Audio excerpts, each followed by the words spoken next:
Hello, everybody. Aaron Portzline back in Nationwide Arena. Allison Lucan is here. Blue Jackets lose to the Calgary Flames tonight, 3-0. That's 4 losses in a row, 0-3-1. I thought they played pretty darn well last night in St. Louis. There were some finer points that backfired for them. Just not a lot going on tonight, Allison. Yeah, I mean, the start, they came out, they took a lot of shots. This is where numbers can deceive us. Yes. They took a lot of shots. They did not take great shots. No. All from the perimeter. Very hardly anything dangerous. Right. If you see totals saying their expected goals were high, that's a volume thing. That's not a real quality thing. Yeah. Just nothing going offensively. So many dump-ins. No controlled entries. Yeah, not great. I don't know what they thought the Flames were, because it's a team they should be able to play with. It's a good team for sure. But only 9 shots on goal for both teams in the first. And I think Columbus I think they made it look good the rest of the way. Yes. 45 shots, a season high, at least 45. I haven't seen the official numbers yet. But I'm thinking of really good scoring chances, maybe 5 at most. I agree. Agreed? I agree. Yeah, and that's no way. This team needs a lot of scoring chances to score goals, and they just didn't generate tonight. And it's not, of course it is, it's the star players, right? That's right. Like, where's Cam Atkinson? Where's Nick Foligno? Josh Anderson. Nyquist had a good look tonight. He has actually produced fairly well over the last several games, but not a lot of jam from the top line. Dubois didn't score tonight, so they don't score, right? Because he's the guy that's done a lot of the damage. Where have those guys gone, the top players? I think they're just, Torts said this tonight to us as well, gripping the stick. And we talked about this on the podcast as well. Mental blocks, which I get. I get it. It happens. But they've got to loosen up. And I almost wonder if we saw that they might be able to do that. I thought that final power play they got, the first power play first 2 were so bad. Yes. And that to the point that the crowd was booing. Yeah, again. Yeah, right. But that third one, they just it looked like they freed up a little bit. Yep. And they did start to get some movement. Big time chances, yeah. So maybe that can help loosen up what's going on here with the scoring as well. Yeah, on the other end of the ice, Eunice Corpusalo lets in a soft goal early. And when that happens, I'm thinking, oh boy, that third period in Philly, he got pulled from his next start. Yep. Where's this going with him? And I thought he was okay after that. Yeah. I don't know how many saves he ended up with. 25, 26, somewhere in that neighborhood. Pretty solid. This was not a game that the goalie lost them necessarily. Agree. What did you think of Eunice Corpusalo? Yeah, I agree with what you said. I think, this is not to hang this on him, but when you're down 1-0 that early, particularly for this team. Yes, and especially a goal like that. And to know you immediately have to get 2 now. Yeah. Right. That's not the position this team needs to be in. They need to start better. They need to start better at home. They need to get that first goal. Yeah. And this ended up not being an issue in the game, really. They killed the penalty. But so much talk coming into this one about Sonny Milano and the 2 offensive zone penalties that he was on the hook for last night in St. Louis. Both turned into goals. Yep.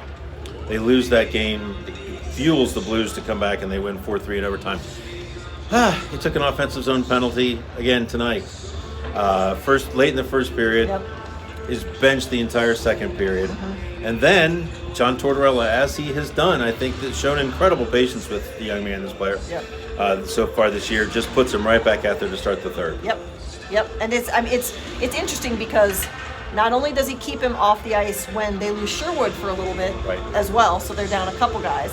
So Torts has the discipline to say this is the penance. Yes. But then says, go try again. Yeah.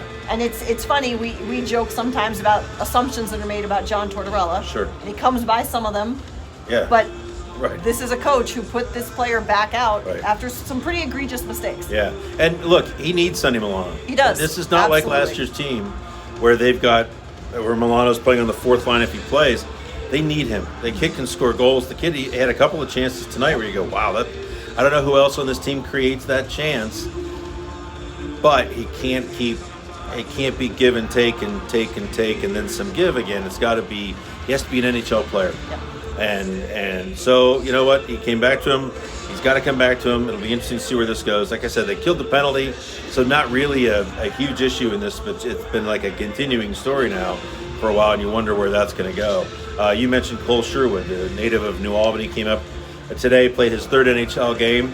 He was hard to miss. Noticeable right from the start, had a big first shift, laid the wood to a Flames player in the corner. I don't think that made anybody too happy on the Flames bench. And then later, jabs at the goal. I don't think it was a slash, but jabs at the goalie after his own shot, and then all hell breaks loose. Yep. Milan Lucic could have gone Dalton Prout on him. If you remember the Dalton Prout Milan Lucic fight, you'll get the reference. Sherwood goes into concussion protocol, comes back out, finishes the game, said he was fine, just wanted to get back out and play. What did you think of his game tonight? I mean, for a guy, he said to us after, he said he didn't really have time to talk to anyone or get any real direction or task at hand. I think he played well. He was noticeable for good reasons. He was driving to the scoring areas. Right. I did not like that Lucic hit, I am going to say. No. I respect defending the goaltender's turf, but I don't like that late and that dangerous. Well, just a flat-out punch to the head. Like, not a... you shove a guy out of the crease. Right. You push him away. Maybe put your stick into him. That was just a punch to the face. Yeah. That's not cool. Cole Sherwood, I mean, it's pretty... I don't think they need to have a conversation with him to now understand what they want from him. They want energy from him. Right. And frankly, they could have used more of it tonight. This felt like it was going to devolve into an old Western Conference type game, and it never really quite got there. I think one team was up for the fight, the other one wasn't. So Blue Jackets now have lost 4 in a row, and then they hit the road. That's right. To Vegas first, on Tuesday. Yes. Vegas here on Tuesday, and then you are on the road again, my friend. Oh, that's right. So Vegas, and then Phoenix, then Colorado, and then Montreal. Very strange road trip. Very strange. So, boy, they'd sure like to get a win here early next week before they hit the road. So, thanks for watching. Anything else we need to add? I think that's it. All right. Thanks for joining us, everybody, and we'll talk to you Tuesday.